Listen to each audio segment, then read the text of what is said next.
Chinese cities cancel New Year celebrations. Travel ban widens in an effort to stop coronavirus outbreak.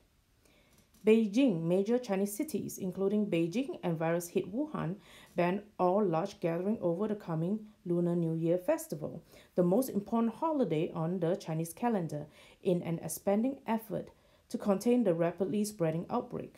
The announcement Thursday came as authorities expanded travel restrictions, imposing on Wuhan to surrounding municipalities, shutting down travel networks, and attempting to quarantine about 25 million people, more than the population of Florida.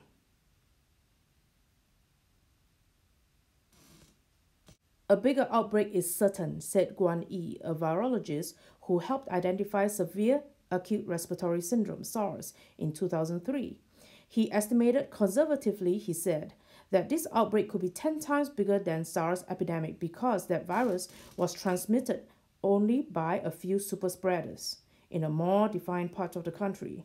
But this one has actually more superspreaders.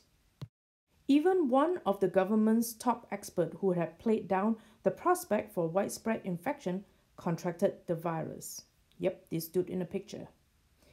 And the number of people infected in China stood at 638 on Thursday evening. In a post that was online for less than an hour, the Wuhan Health Commission admitted Thursday that it was struggling to respond to the outbreak. At present, there is an obvious increase in the number of patients with fever in the city, and it is true that there are long queues and a shortage of beds in fever clinics, the commission said. A post from Wuhan Railway saying that 300,000 people traveled by train out of Wuhan on Wednesday, headed to every corner of the country, was also quickly deleted. Although local authorities said they had enough food for the residents and medical supplies to treat patients, Wuhan residents posted pictures and photos on social media showing empty shelves in grocery stores.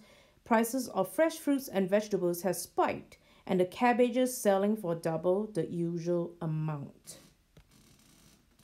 There were also widespread reports on social media of hospitals in Wuhan turning away patients, reports that were indirectly confirmed when the Wuhan Health Commission sent out a notice saying that 61 outpatient fever treatment clinics should not be closed for any reason. Rebecca Zhang had tried to get treatment for her 65-year-old father who developed a fever on January 13th at 2 hospitals in Wuhan, but they were turned away because of lack of capacity. The hospitals refused to even test him for the coronavirus, apparently to avoid having to admit him, Zhang wrote on Weibo.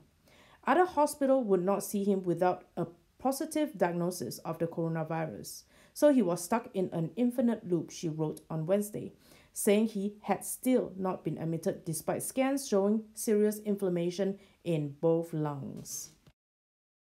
As the uncertainty continued, Guan, the virologist who identified SARS, offered a chilling perspective on the outbreak. I have seen it all: bird flu, SARS, influenza A, swine fever, and the rest.